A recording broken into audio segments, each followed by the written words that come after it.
দেখো টাকাওয়ালারা ছুটি না পেয়ে ঠাকুর দেখতে পেল না, আর আমাদের হাতে একটাও টাকা নেই, তবুও ঠাকুরের আনন্দ ঠিকই পেলাম।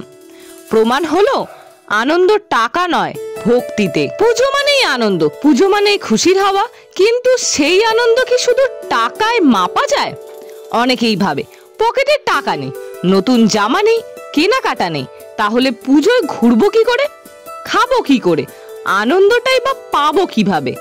এই প্রশ্নটা আমাদের সমাজে প্রায়ই শোনা যায়। কিন্তু এবার একটু ভিন্ন দিকটা ভাবো। যাদের কাছে প্রচুর টাকা আছে, যাদের হাতে একসাথে অনেক কিছু করার সামর্থ্য আছে, সেই মানুষগুলোর অনেকে পুজোয় ছুটি পায় না, কিন্তু অফিসে আটকে যায়, কেউ ব্যবসার কাজে ব্যস্ত, কেউ আবার কাজের চাপে পরিবারের সঙ্গে বেরোতেই পারে না। পুজোর আলো ঝলমলে প্যান্ডেলগুলো তারা শুধু ছবিতে দেখে।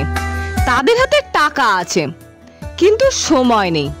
অন্যদিকে আমাদের হাতে হয়তো একটাও টাকা নেই, নতুন জামা নেই, খাওয়া নেই, বাড়তি খরচ নেই, তবুও আমরা যখন ঠাকুরের সামনে দাঁড়াই, আলোর রঙিন খেলায় চোখ ভরে যায়, ঢাকের শব্দে মন কেঁপে ওঠে, তখন এক রাস আনন্দ আমাদের মন ভরে দেয়।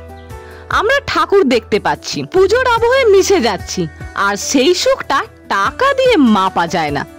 অনেকে ভাবে পুজোয় আসল আনন্দ শুধু খাওয়া দাওয়া, শপিং আর ফ্যাশনে, কিন্তু না, আনন্দ আসলে সেই ভক্তিতে, সেই মুহূর্তে যখন ঠাকুরের সামনে দাঁড়িয়ে মনে হয় মা এসেছেন, আশীর্বাদ করছেন। আমি অমৃতা। তোমাদের যদি ভিডিওটা ভালো লেগে থাকে তাহলে অবশ্যই শেয়ার অ্যান্ড ফলো করে নিও এরকম নতুনত্ব আরো ভিডিও পাওয়ার জন্য।